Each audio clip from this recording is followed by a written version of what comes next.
Our Heavenly Father, we thank you for this worship service. May each one be reminded, Lord, that this worship is for you and for you alone. Our part is just to glorify you, dear God, to thank you, dear God, to express our gratitude for the grace that you have showered in us and through us. As you speak to us today, use your servant, Father God, to share the word, and may the hearts and minds of your people be open for what you're going to share to us today. We commit everything to you in Jesus' name. Amen. Pwede na makapanglingkod, mga Igsoon. Happy Sunday.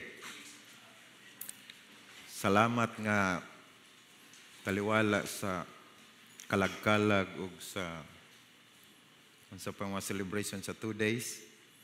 All Souls Day ug All Saints Day. Gihapon ta, daghan gihapon ta. Praise the Lord for that. Kumusta inyong pag-adto sa sementeryo kagahapon? Lain-lain tag mga ideas, no? Ang uban di na mo adto kay unsa patay naman na. Ang uban pod kay mingawon jud, no? It's not about doctrine, it's about kamingaw. Og nga last week, usa sa mga warriors sa Ginoo, gipapauli na pod niya sa langit, si Pastor Rudy Ragrag. Usa sa akong mga mentors, usa sa mga tao nga nag-encourage na ako sa ministry, ug usa sa mga talented kay nga mga pastors, may pauli na sa Ginoo. And the good thing is that ang iyang lubnganan, tapad ra pod sa lubnganan sa kuang papa. No? So motohuman sa lubong, nagkomedyahanay mi sa mga anak. Ngayon sa kita-kita lang ta diri, magdungan lang tagpanagkot. No? So, wala mi mag-abot sa November 1. Anyway, pasalamat ta sa Ginoo. No? Nga ang Kristohanon kung magpabilin nga buhi, magpadayon sa pagpangalagad sa Ginoo, mahimong productive ang kinabuhi. Pero kung bawian ta sa Ginoo sa atong kinabuhi, pasalamat gihapon ta because we will be with the Lord, rejoicing His presence, rejoicing with Him forever. Amen? So karong panahon na I know nga ang atong mga emotions, bitag ang atong doktrina nagunahuna nga wala na mga tay connections mga nangamatay, wala na po sila diri physically, but ang atong makasing-kasing nakakonect jud kanila. No? And let us thank the Lord for the legacy nga ilang gibilin dinhi sa ato. Okay ra ba akong audio? Before I forget, I would like to acknowledge the presence of Pastor Alcher Sahol na diha sa likod, no? Usa sa mga gwapong pastor din na. Pag-graduate sa Bible School, wala na ko kabalitaan niya mga Igsoon ug asa ni siya napunta. No? Then bag-o pa lang, nahibalaan ako, nakasugod na daig ministry dito sa Samar. No? Tama ba ko, Pastor? Na ministry dito sa Samar. So mailang gani, kay sa pagkawala niya, wala na ko naghukom ba nga. Wala ayo da itong tawhan na to, kay pag-graduate, nawala naman. No? So, nakasugod og ministry, maayo nga pastor, naka-encourage sa daghan, and also, malipay ko makahibalo og makailag mga pastor nga, maayo pod, successful pod nga mga businessmen. No? So, mao pod ni siya, no? Negosyante pod ni. No? Pero makikistorya ko niya og kuan asa iyahang tight padulong. Amigon, mi ani sa una. No? Karon nga, maayong kahimtang sa kinabuhi, ako na pong amiguhon balik. Welcome to Davao City, Pastor. No? And I know nga, taga-diri po dahil napod siya dahil balay din. No? So, nganong malipay ko mga Igsoon, maghisgot og mga pastor nga negosyante pod, kay nagpasabot nga ang mga pastor, dili din ni mga professional beggars. Kamaogid po din ni mga manginabuhi kung tagaan og higayon. Amen? Gamay raman. No, ganihar gyud ni pastor, no? Sunday school ba? Wala may mga sige na lang, dili na lang ko mamugos gyud. Ang importante, mamalandong tas pulong sa Ginoo. No. Kung na may mga pastors diha wa nako na acknowledge to, welcome to Davao City Grace Gospel Church. Ang atong theme for the whole month is evangelism. O gi-define na kaganiha sa atong Sunday school. That's why I would like to encourage you to come earlier sa 8:30 magsugod ang atong Sunday school kay paris-paris man ang atong mga lessons, no? Atong mga message kay usa lang ang atong theme for the whole month. O nga I would like to encourage you because dili lang man ang worship service ang importante sa kinabuhi. No? Sa purposes nga gidesign sa Ginoo sa ato, lahi ang worship, lahi pud ang discipleship. So ang atong Sunday school, diha na nabilong sa atong discipleship. Na din ang atong teaching, na din ang atong paghisgot sa unsa gyud ang distinctive sa Grace Gospel Church o sa Things to Commission. Then sayang kayo nga wala ta dinha. Sa worship service, mga igsoon, I know nga, karong panahon na daghan ang kanang, dili na lang sila mo commit og asa sila nga church. Kay karong Domingo, mupili lang sila og asa sila ganahan. And one thing, kung magtanaw ta sa mga worship service, maingon ta nga, wala man gud po'y kalainan, okay raman po ko dito, di ba? No? But kung iparis nato ang complete nga purposes sa Ginoo within the church, makahibalog yun ta mga igsuon nga lahi yun ta. Nga lahi ang atong worship, lahi ang atong fellowship, lahi ang atong discipleship. Dumadunggan ni mo na sa nagkalain-lain nga mga grupo. That's why this morning I would like to begin the message on evangelism may tungod sa atong grace gospel, sa atong distinctives ba, no? The distinctiveness of the grace gospel. Ikaw na bahala unsaon yung pag-interpret ang grace gospel. It could be the grace of God, the gospel of the grace of God, o ang grace gospel church. Pwede na ito na gamiton in the same context. Because I know nga kung masabta nato ni mga igsuon, ang pagka-distinct yun sa gospel that we are preaching, ma-appreciate po nato ang Grace Gospel Church. No? If other churches could share about worship, if they could share about fellowship, we could share more. Agree ba ta na? No? Pagsugod pa lang sa pag-share sa gospel, sa evangelism pa lang mga igsuon, lahi na ang atong ginashare kaysa ginashare sa uban. Because we know from our study of the scriptures nga lahi gyud karong panahon na. Nagyo'y distinct message of salvation para sa ato. No? Kaya kung magunauna ta nga ang kaluwasan, commitment ako sa Ginoo because I'm serving the Lord. Murag sayon ra kayo, I receive the Lord Jesus Christ as my personal Savior. Okay na dayon. No? But we have a deeper understanding and deeper study on these things. That's why I would like to encourage you all nga magpadayon kita sa pagtuon sa pulong sa Ginoo. I would like to share from 2 Corinthians chapter 5, verse 18 down to verse 21. Verse 18 says, all this is from God, who reconciled us to himself through Christ and gave us the ministry of reconciliation. That God was reconciling the world to himself in Christ, not counting people's sins against them. And he has committed to us the message of reconciliation. We are therefore Christ's ambassadors, as though God were making his appeal through us. We implore you on Christ's behalf, be reconciled to God. 21, God made him who had no sin to be sin for us, so that in him we might become the righteousness of God. Ang Diyos magapanalangin sa mga pulong atong pagahisgutan karon.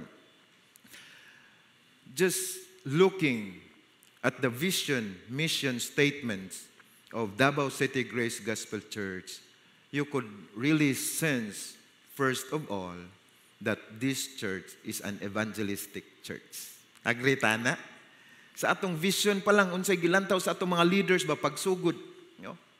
Nga naa dito ang so may nakabutang dito sa atong vision. By the way, naa sa luyo sa atong grace note na din ha.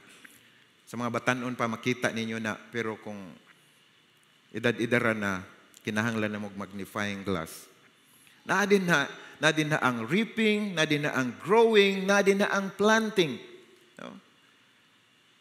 Ang reaping, we mentioned din na, that speaks about evangelism and community service, nga ginahimo nga makakonekta sa mga tao so we could connect them to God. We could introduce them to God. It's evangelism.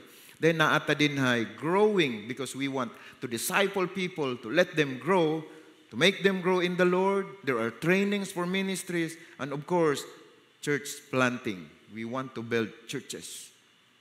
Muna gusto sa Davao City Grace Gospel Church, ug musugot tag sa dili, klaro gyud kayo ang nagakahitabo. Nga ang vision nato, ginatuman yun nato. Then we have this mission statement. We are committed to work with love, in love, and through love as we share the gospel of the grace of God to the people. Davao, to the regions beyond, mo na atong statement. No? Gisgot lang mi ni Pastor Ayop kaganiha nga, kung diretsoon bitaw nimog tanaw ang vision, murag nabali. Kay tulo man kabutang sa atong vision, reaping, growing, and planting. Kung sa process, murag bali ba? Mang-harvest tadaan, then patubuon, dayon itanom. Murag, pero di gyapon, murag nalupigan na to itong ano, itong mapay pagtanom dayon, harvest dayon. No? Kani ato agyod kay harvest daan before tanom. Murag mas imposible ning ato. So, bitaw. Ato ning hisgutan, amo ning hisgutan balik sa leadership kining mga statements. So the distinctiveness of the grace gospel. Ang grace gospel, mga igsoon, mo ning gitawag og message of reconciliation. The grace gospel is God's message of reconciliation. Kaganiya gisgutan nato sa Sunday school that evangelism simply means good news or good tidings. No? EU means good. Ang angelos means messenger or message or good message. Then gisgutan ganiha ang pagsangyaw ug ang ito isa, pagpangabig. No? So, naay process na siya. But basically, if we say gospel gani mga igsoon, it simply means good news. No? Og sa Bible, daghan kayong gimension nga gospel. Na physical, na spiritual, na national. Daghan kayong good news din na. No? But kung magisgot og distinctive message, kanag yung grace gospel. The gospel of the grace of God, gangiwali ni Apostle Paul. Nag-reveal sa iya, o iya po nag-reveal din kanato. Nganong bulahan kayo? Nganong kahibulungan kayo ang gospel of the grace of God? Because kung tanaw nato sa palibot, no, there are many messages in the world today. Kung magtanaw ka mag-scroll lang ka sa Facebook, sa uban pa nga mga paagi sa social media, daghan kaing messages din na. There are many messages. Messages of morality, nga ganahan kay ta mag-share, di ba? Pang-forward nato na. Na ay religion, messages of reform, even self-help, unsaon nato mga DIY, unsaon pagpamatso, bisag 53 anyos na kanadin na. But only one message transforms sinners. Unsa na nga transformation? Sinners into sons, enemies into friends, rebels into ambassadors. Kita nato na. Walay laing message nga makapausab og ingon ana. That's why kaning gitawag nato message or ministry of reconciliation. Reconciliation simply means making friends. Kung nag-away mo, nag-uli, that's reconciliation. Simple as that. So kung ang mga believers, grace believers, gitagaan ta sa Ginoo, nining ministry of reconciliation, then we should be friendly kay mao man ang atong ministry. Sakto? So nindot kay ning ato ang statement sa ato ang mission nga in love, through love, and unsa pa to, no? Naagyot na ang pag-build up og relationship. Pagpakita ngadto sa Ginoo. Again, only one message transforms sinners into sons, enemies into friends, rebels into ambassadors. And that is the message of grace. The gospel of the grace of God. Paul, writing to the Corinthians, describes this grace-centered gospel in its purest form. He explains not only what the gospel does, but also what makes it distinct, or what makes it distinct. The grace gospel is not about man's attempt to reach God, but God's action to reach man. Ako lang yung gisundog ng statement pero ganahan ko. Tungod kay if we compare the grace message with some other messages, so-called gospels, na dili po tinuod, makakita yung ka dito implication for human effort. No? Kung magisgot og kaluwasan, bisag sa mga simple statement sa mga tao, karon nga maingon sila, moadto na pugkog simbahan, aron makuha-kuhaan akong sungay. Kung pangutan-on nato kay usay sarcastic pud ba ta, arrogante po kay ta mangutana, kung mamatay ka karon sure na ba kas langit? Abi kay sure na ta, naon ra po nato ang uban, no? Then sila dili gyud sila maka-answer ana. If ever maingon sila posible kung malangit, then pangutan-on nato unsa kay rason? Ngano ka, nga malangit ka, nganong naguna-una ka nga pwede kang malangit. Ang tubag sa daghan, maingon sila, because daghan naman kog na one-on-one yun. Kasagaran yun tubag, maingon yun sila nga, dili man po ko perfecto, pero dili po ko pareha kadautan sa akong silingan. So, malangit ra gyud siguro ko. What's the implication sa ilang answer? Ang tao malangit, ang tao maluwas, pinagi sa iyang kaugalingong effort. Again, let me read to you the statement. The grace gospel is not about man's attempt to reach God, but God's action to reach man. It's not about our goodness, it's about God's gift of salvation. So, before Christ, so pa ta makaila ni Kristo, wala pa ta moduol kang Kristo nga nag-reach out kanato sa atong past nga mga lessons gisgutan, we were alienated from God. We were condemned. We were spiritually dead, Ephesians chapter 2 verse 1. But through Christ, God has reconciled us to Himself and then gave us the same message to share. So I would like to share 3 things this morning. Una sa tanan, ang pagsabot nato, unsa gyud ang grace, unsa gyud ang grace message, unsa ang substance niini, and then unsa may atong response once we receive the grace message. So, this is what makes the grace gospel so distinct and powerful. Aside from sa akong gisgutan nga lain-lain nga messages sa social media, this message of grace is distinct from the worldly concept of spirituality. The grace message is distinct from human religion. This grace gospel or this gospel of grace is distinct from the other gospels in other dispensations. Kay balota nga, this is called the dispensation of grace. Na gitawag dispensation of law, na dispensation of promise, na dispensation of human government, na dispensation of conscience, na dispensation of innocence. Na apoy mga good news dito nga gi-mention. But the grace message in this dispensation is distinct sa tanan. Og mao ni nag-explain ngano ang good news dito sa ubang dispensations gitawag nga good news. Nganong na-sense because of this. Because of the message of grace. So, first thing ato makita din na atong tanawon is the source of the grace gospel. Ang direct nga answer, unsa may source meaning distinct message of grace?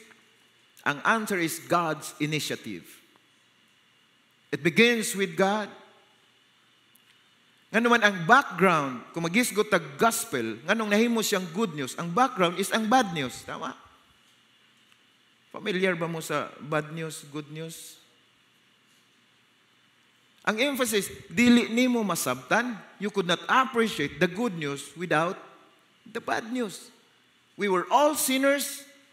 We were all doomed to die. We were spiritually dead, hopeless, helpless to save ourselves. So kung may kag-hopeless and helpless, wala yung initiative nga gikan nato.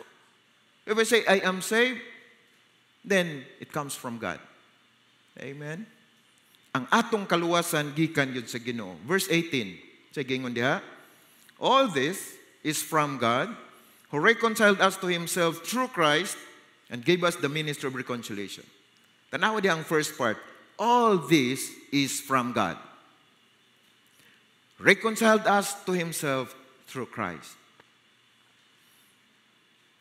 Kini reconciliation, mga igsoon, sa among study sa theology, na duha ka aspects ba? Na gitawag one-way reconciliation o two-way reconciliation. Ang one-way, buti pasabot, ang isa ka part, nag-initiate na. No? Siya ang nagsugod, siya nag-present ni Ana. Pero ang two-way reconciliation mo na nga, kung mo respond po ang pikas nga side, mahimo na siyang two-way, magtagbo na ta. No? Remember sa gi-share ni Limer one time sa John chapter 1 verse 1, kay mo man ay among ginaisgutan one time. In the beginning was the Word, and the Word was with God.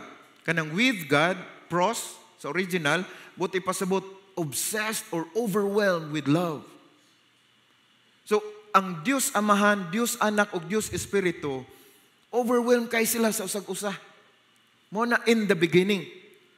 So, pag ingon diha, let us make man in our own image, I believe that God desires human beings nga naay relationship nila, naay capacity to relate with them. Kay first of all, God is into the business of building relationship.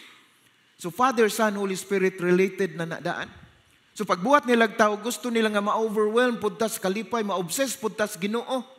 Sila pud nalipay, ang Trinity nalipay pud sa tao. You know, unsa kasakit ang gibati sa Dios when we were separated by sin. Ang gusto niya maayo nga relationship. Sadyang naputol ang ato relasyon sa Ginoo, sakit kay na para sa Ginoo. But then He took the initiative. Kay balo siyang dili nato kaya. Si Adan ug si Eve, na-discover nila ilang pagkahubo. Naningkamot sila pagtabon sa ilang kaugalingon, pero bisan pang ilang paningkamot sa pagtabon sa ilang kaugalingon physically. Sa to ba nga dahon gigamit nila pagtabon nila? Fig leaves? O ko katanaw picture dito sa fig leaves daan. No? So nauna lang kog dahon sa gabi na lang.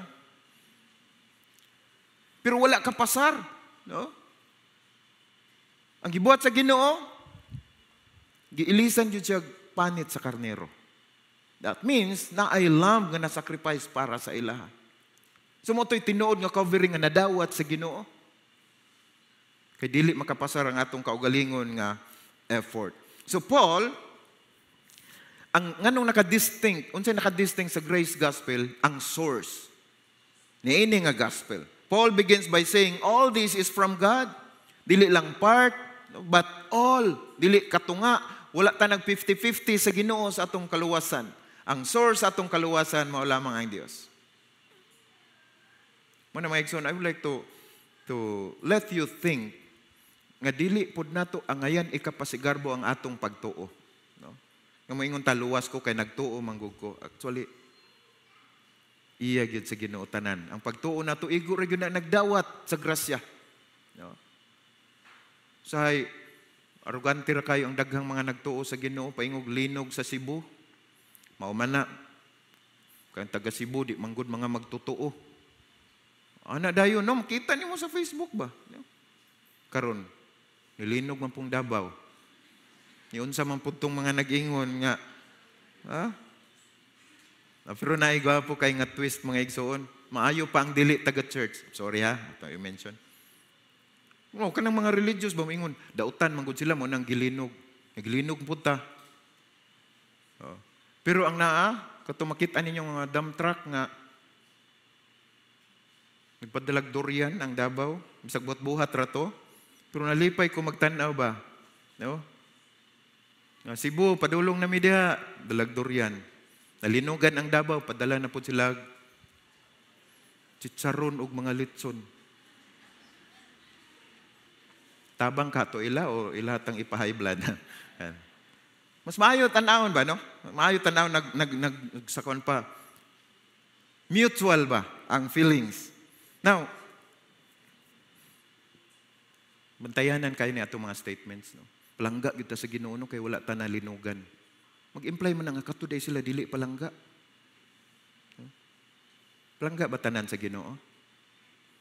Loves the world. Gi-quote gaganihang Romans 5:8. While we were yet sinners, Christ died for us. Ang sinugdanan niya siya, but God commendeth His love. He demonstrates His love while we were yet sinners. Sa ato pa wala na kondisyon. Ngamingon, maayo ang Ginoo kung maayo ko.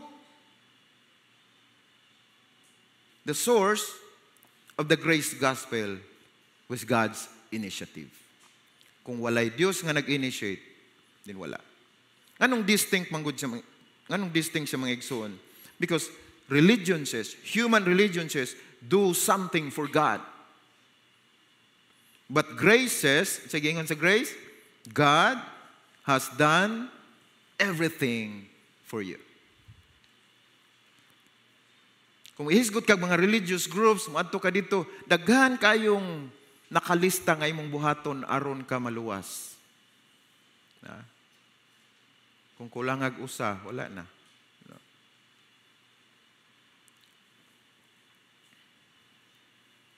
Naunta ko istorya pero kay live man ta, dili na lang nako dayonon. Kung interesado mo, anhian na lang ko niya. Again, the first distinction of the grace gospel is its source. When Adam sinned, man hid from God But when Christ came, God sought man. Sa diyang nakasalatan, itago ang tao gikan sa Ginoo. Pero sa diha, nga miabot si Ginoo Kristo, ang Dios mo'y nangita sa tao. Nay nagtestimony ningon siya, dugay na kong nangita sa Ginoo. Sa diyang nakaplagan nako akong ang Ginoo, I realize nga siya di ay mo'y nangita nako. Sa Romans chapter 10, na din ha ang gina-quote nato nga statement nga, unsa to? Thou shalt confess with your mouth the Lord Jesus, you will be saved. Diba? Na din na, no? Hello, gyapon ta naging yang John 3:16 ra gyud siguro atong familiar tanan ba? No? So, na din na ang istorya ni Apostle, naghisgot si Apostle Paul may tungod sa nation Israel ba? Nga ang kaluwasan, in fact, no difference naman pag-abot sa dispensation of grace, Israel o Gentiles, Hudio o Hintil, wala na may difference. Ang offer, everyone who calls on the name of the Lord shall be saved. Tama? Whether you be Jew or Gentile. But ingon si Apostle Paul, how can you call if you have not believed? Unsaon nimo pagtuo kung wala ka makadungog? Sakto? Unsaon nimo pagkadungog kung walay nagwali? Unsaon pagwali kung way gipadala? Pero gibalina sa Ginoo ang presentation ngayon siya, ako to the nation Israel, ingon siya, ako doon ako'y gipadala. Ang akong gipadala, nagwali. Nagwali sila, nakadungog mo. By implication, diha lang kutob, igo nakadungog. Wala mo tuo. That's why wala mo tawag sa ngalan sa Ginoo. Initiative sa Ginoo humana. Igo na lang unta mo respond ang Israel. Igo na lang unta mo respond ang mga tao. The same sa atong panahon karon. Ang gipaabot sa Ginoo, igo na lang gyud mo respond sa initiative sa Ginoo. That is the source of the grace gospel. Pero ang sumpay sa passage sa Romans chapter 10, with outstretched arms. Sige gihapon ang Ginoo paningkamot pagdakop sa nation Israel. Pagdakop sa mga tao nga wala magtuo. Imagine. Salamat kay ang Ginoo wala maingon, one word is enough for a wise man. Grabe no. Mo nang dili gyud ta mag-uol, daghan kaayo ang kadaghang panahon ta mo share sa tao may tungod sa gospel. Kay posibleng dili man gyud dili nila masabtan dayon. Ug hangyo pud mo nako mga igsoon nga ayaw pud ihurot tanan ninyong kahibalo sa doktrina sa usa ka lingkuran. Kay pila baya na ka tuig nimong gieskwelahan sa Sunday school. Nya pagtapad ninyo sa jeep ihurot nimo tong lahi si Apostol Pablo sa 12. Wala na mga ritual karon sa una ratong panahon, istorya nimong transition period. And I speaking in tongues, then naganaman mo kawala. Wala na. I mean, wala ko maingon dili na importante. No? Pero sa i-improve na to ang atong mga approaches, mga igsoon, sa pag-present sa grasya sa Ginoo. So kung nakasabutan ini, nga dili day ni ato, from Genesis to Revelation, we see a God who takes the first step, calling, seeking, forgiving, and restoring relationship. Grace, that is grace in action, it will keep us humble. Sakto? Nga ako linuwas, rapod ko. Kabantay ba mo sa mga statements sa uban? Pag maingon ka nga, I am saved, sure na ko maatog langit. Sure na ko makikuban sa Ginoo ngadto sa way katapusan kung mamatay manggaling ko. Hambugiro rapod kayo. So ang uban sa ato, di na lang pod mo share ka, hambugiro. But the more we understand the gospel nga gigrasyahan ra day ka, the more we become humble as we share the gospel. Kay ikaw nga nagrasyahan lang, nag-share po ka sa grasya dito sa uban. Sakto? Matintal kog sundog anang tama ko o hastang tamaa. May influensya gid ta kadugayan no. Sig paminaw Sunday school ba. Ako natimanan pagkaron hasta la vista. Pero wala na baby. Again, the grace gospel keeps us humble. It removes boasting and pride. Dili nato ikapasigarbo ang atong pagtuo. Kay igo ra na nganing dawat sa grasya sa Ginoo. We preach not ourselves, but the God who took the initiative to reconcile the world. Our ministry must always start from this truth. All this is from God. Number 2 is the substance of the grace gospel. The substance. The substance of the grace gospel is the work of the Lord Jesus Christ. Substitution. Diha sa mga blanks sa inyong grace note. Verse 19, that God was reconciling the world to himself in Christ, not counting people's sins against them, and he has committed to us the message of reconciliation. God was reconciling the world to himself in Christ, not counting people's sins against them. Then verse 21, God made him who had no sin to be sin for us, so that in him we might become the righteousness of God. Brothers and sisters in the Lord, the heart of the grace gospel is substitution. When you understand that, the more you'll appreciate the grace gospel. The substitutionary work of the Lord Jesus Christ.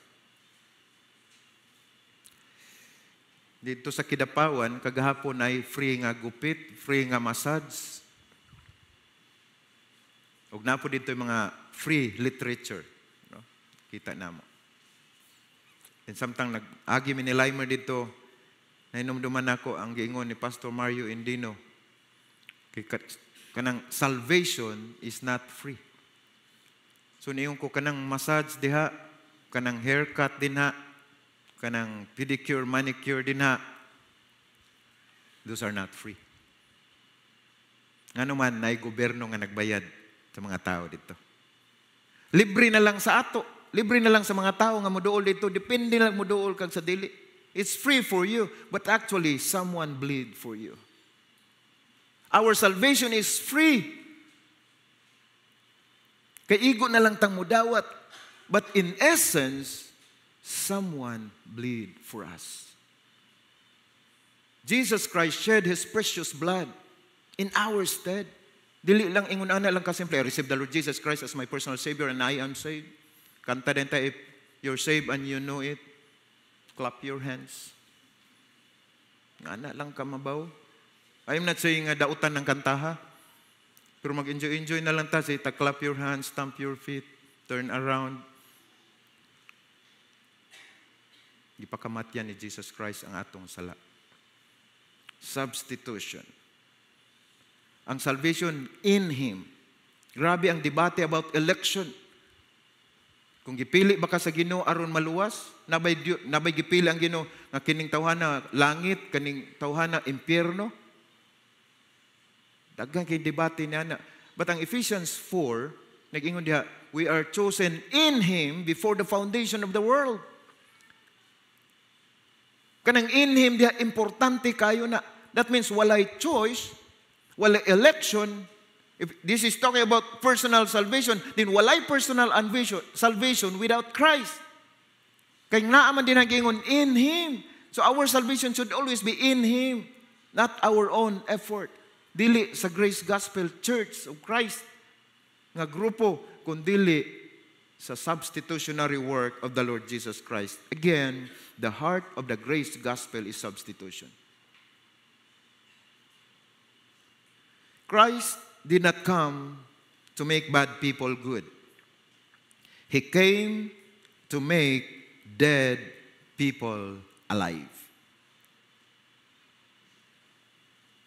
Simple naman kayo ng to make bad people good. Pwede rin ng mga reform. Pwede rin kayo ng mga therapy. Pero sa salvation, only God can give us freely. He did this by taking our place. We were spiritually dead, but now we are alive. Thank God for Christ who died for us in order that we could live. This life is so wonderful. Amen? Kanang Kristohanong kinabuhi, nalipay ba ka sa imong pagka-Kristohanon? Nalipay ba ta? At least unom na. Kaya ugwa ta nalipay, mo nang wala tay gana mo share ana ngadto sa uban. Nang okay lang kung dili ta maka-share sa gospel, punta kayo naka-appreciate ni ana. No? Paul says, God made Him who knew no sin to be sin for us. That means, the sinless one bore our sins, the guilty ones, kita, receive the righteousness.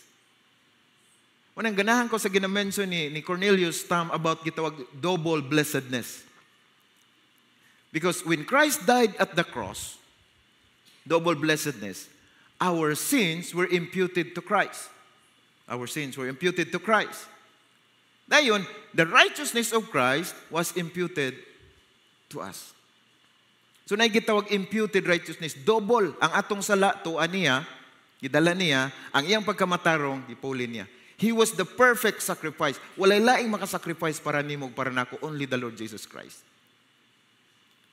Nay mga contentions about sa kung giunsa na fair bang Ginoo, just bang Ginoo ngayon ana nga kita imbis kitay makasasala, gideclare nga righteous.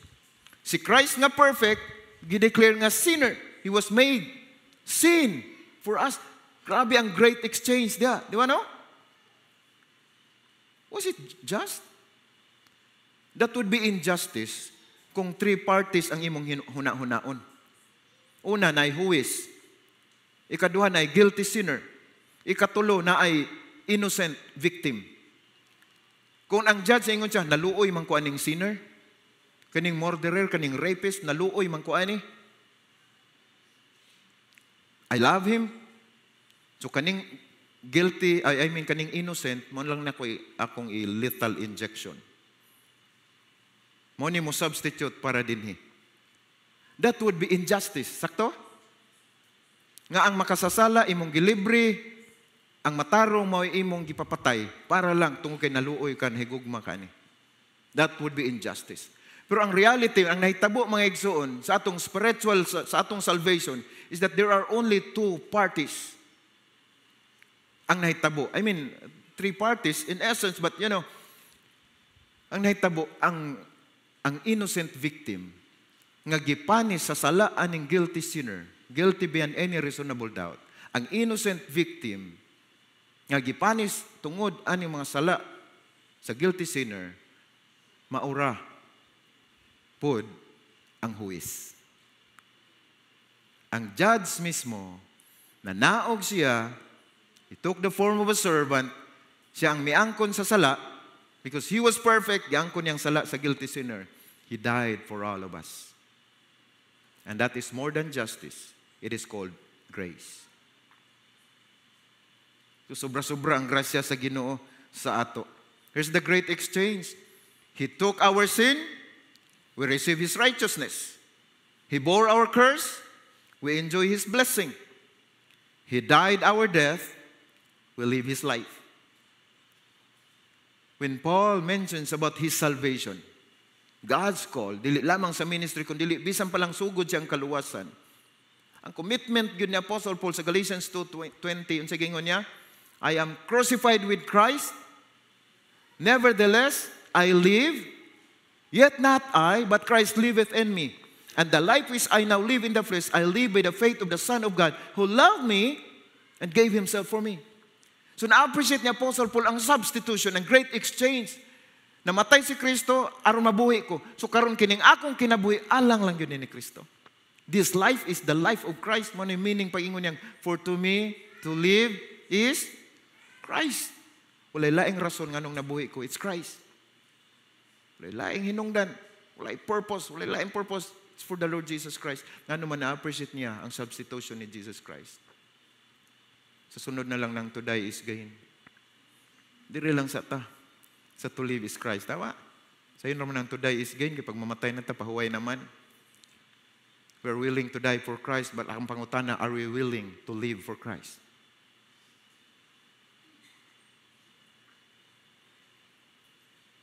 When we understand substitution, we stop trying to earn God's favor. We rest in the finished work of Christ. Muna nga, once you trusted what Christ has done at the cross, you will have this life full of freedom, joy, and satisfaction. Nga naman, gisalig naman nato sa gibuhat ni Kristo tanan. Pero kung ang kaluwasan isig paningkamot ang mga igsoon, perting kapuya ang kinabuhi.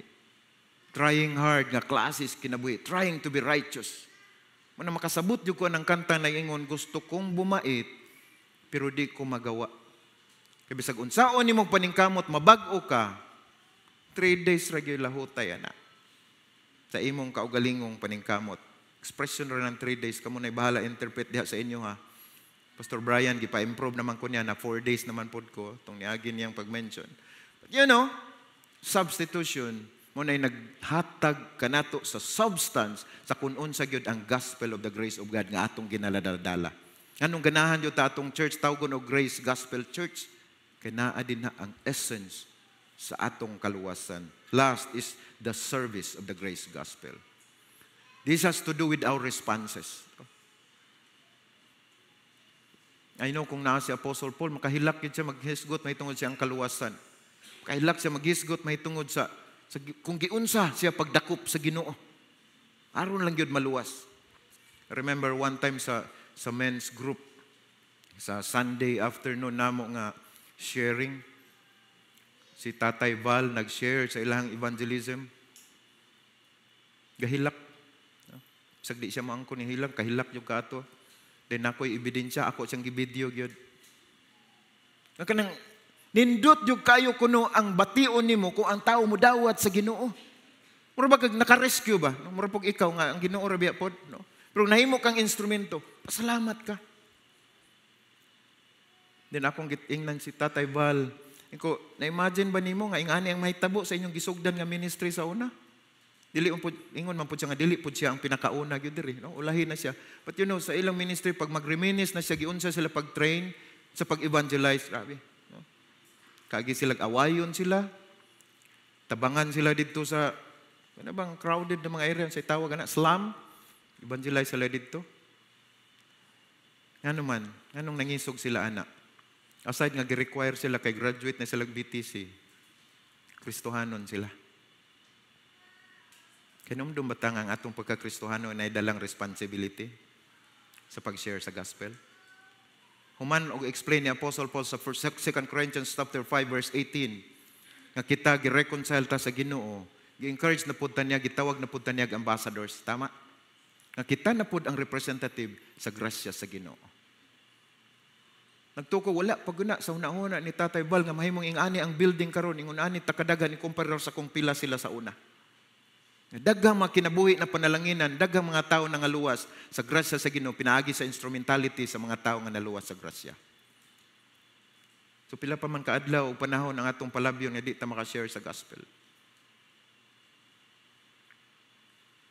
Nangutana si Pastor Ayop kaganiha, nakaagi na ba mo seminar diri about evangelism? Una na kong impression, pagtanaw na ko, wag yun yung tasog kamot, nalipay ko, wala kay natay training. No? Ingon siya, unsay buhaton Pastor Amlon, ingon ko, training ta. Next niyang question, kinsay willing magpa-train? Agoy, naguol ko. Kay walay ning taas. Ingon ko, wala na lay training. So sa reality, bitaw mga igsoon, no? Usay ang atong di ni paninood ako ha, kanang gigamit lang to na akong sitwasyon ganiha, pero ikaw na lang po isabot diha og nabakay kasing-kasing sa pagwali sa maayong balita, no? Saan po nato pag evangelize og dili ta ma-train, di ba no? Hinoon pwede ra man pod kay ingon man to isa ka pastor basta evangelism wa nay training. Pero ra guna sa tao di kabalo mo langoy, itsa nimo na sa swimming pool mo langoy ra nag-iya. Okay, nagkumpanya mi sa unang training ba sa evangelism. Ingon siya, ayaw na ng training. Basta luwas gani, maka-evangelize gana. Sakto ba po siya, di ba? Sakto. Pero katong giitsa ka sa swimming pool, di ka kabalong mo lang, oy. Huwag po ka namatay hinoon, di ba? Pero daghan po di mong naladok. Pwede raman yun mag-evangelize nga di ta makaladok o daghang hugaw nga tubig siguro. No? Ika na mga isog kayo mag-evangelize, no? Andam ka dabang mamatay, niyang gigunitan, labaha sa pang shade. Ang iya untang purpose nga andam ba ka mamatay kay yang evangelizean mo dawat sa Ginoo aron ug mamatay andam na gyud matubang sa Ginoo. So let us have the balance sa urgency ug sa relational nga approach manang Ministry of Reconciliation mga amigo tagdaghan mga igsoon aron daghan tag masiran sa gospel. Amen. Narbay Kristohanon akong na ninsa pangutan-an akong mga silingan ug naba koy mga amigo diha wala gyud. Di ko pareha nang uban nga laagan kaayo. Kung nauna na kinsay yang evangelizean ani kang iya gyud trabaho og balay ra gyud siya. Mga igsoon magsugod na gyud taglaag-laag. Amen. Wala na gyud at least. Sa man gyud ta mga igsoon. Patestimonyohon ra bata, salamat gyud kay naluwas ko sa grasya sa Ginoo. Then sure na ko sa langit. Tama ba na? Di pagpangutan na kinsay gusto mo unag langit, wala ra ba gyud? Tinuod ka niya itong gituuhan mga igsoon. Just for the sake sa ato ang paghuna-huna ba no? Kay mo matter ang atong gituuhan kung atong makita sa atong practices. Kung kay balutang ang tao nga dili ma-sharean sa gospel padulong gyud sa kalaglagan kay condemn naman gyud sila, then we should share the gospel. Verse 19, He has committed to us the message of reconciliation. We are therefore Christ, sa nadya, ambassadors, as though God were making His appeal through us. So the grace gospel does not stop at salvation. It moves us into service. 1 month na naghisgot about service, about ministry. Pag-share sa gospel, evangelism. Having been reconciled to God, we are now entrusted with the same message of reconciliation. Kita. No? Muna nga, malipay ko sa mga tao nga kusog kayo mag-connect ba? No? Daghan kusog kayo mga amigo. Kay making friends baya ang reconciliation. Mao po na ato. Paul calls us ambassadors for Christ. Kabalo na ta nga representative ta. Muna ang representative, nagdaladala kita gugma sa Ginoo, nagdaladala kita grasya. Dili unta ang church no, dili unta tang kanang kitay tig condemn sa mga makasasala ba. No? I'm not saying nga mag-compromise ta. I'm not saying nga ang mga dautan ato ingnon okay ra na normal man gina kay tao ra gid tao. I'm not promoting that. But yun unta ang atong approach, gugma og kaluoy sa ila kung dili sila maluwas. Dili nga unta kilatan pa unta ka. Dautan kay ka. No? Dili na Christian, no? Ang church unta, diha unta makita sa tao ang gugma ngadto sa mga makasasala. We are not moral policemen nga tigbantay tas mga sayop sa palibot kay kita mga luwas na, sila wala pa. We are messengers of grace. Ato untang kinabuhi puno sa grasya. Every believer is a missionary of grace. Palihog ing na imong katapad. Every believer is a missionary of grace. So ang gahom, ang tawag alang sa grace gospel, the grace gospel is distinct because, number 1, review na to, its source is God's initiative. Its substance is Christ's substitution. Its service, ministry of reconciliation. No other message in history combines these truths. The law demands righteousness, grace imparts righteousness. The world preaches merit, human effort, grace offers mercy. That's why ang last nga statement ng Apostle Paul siya, we implore you in Christ's behalf, be reconciled to God. This is the voice of grace. Muni ang tingog sa grasya. Muni ang oras sa grasya. An open invitation to come home. Ingon ni Apostle Paul, we implore you in Christ that be reconciled to God in Christ's behalf. So, before I would close the message, I would like to encourage you to make a commitment to the Lord. Sayang lang atong madunggan kung wala tayo moon nga pakig-istorya sa Ginoo to make a commitment. We are ambassadors, mga representative ta sa Ginoo. So let us commit today, number 1, to live by grace, not performance. Kana bang nalipay ta nga gigrasyahan ta sa Ginoo atong kinabuhi. Dili nang trying hard nga classes kinabuhi nga pakitang tao, kundi tinuod yun from the inside out that we are satisfied with our lives because of the salvation that we have in the Lord Jesus Christ. Number 2 is to preach grace, not condemnation. Grace is greater than all our sins. Ingnang Ginoo nga, Lord, muwali na gyud ko sa grasya. Mo-share gyud ko sa grasya. Number 3, to extend grace as we have received it. Extend grace as we have received it. Sa testimony ni Apostle Paul sa kung unsay iyang naabot sa iyang pagka-apostle. Unsay iyang naabot sa iyang pagpangalagad. Ingon siya sa 1 Corinthians 15 verse 10. But by the grace of God, I am what I am. And His grace to me was not without effect. Unta, ang ato makinabuhi kanunay, mapakita, ma-introduce, nga atong kinabuhi is God's or the trophy of the grace of God.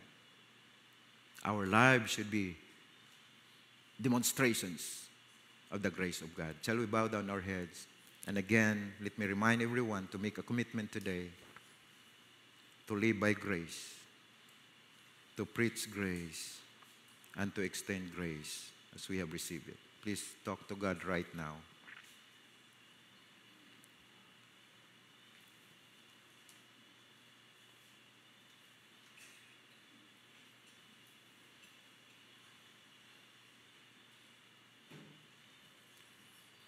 Father, we thank you, Lord, for saving us. Thank you for the gift of salvation. Thank you for your mercy. We thank you for the righteousness that we have through the Lord Jesus Christ. And we thank you for the privilege of living for you by your grace. And we thank you for giving us the responsibility for this ministry of reconciliation. We hope, Father God, that this message would touch our hearts, touch our hands and feet for action. We commit this message to you, that we will keep this in our hearts, ug mahimong example sa kinabuhi sa mga tao nga nagapalibot kanamo. In Jesus' name, amen. God bless us all.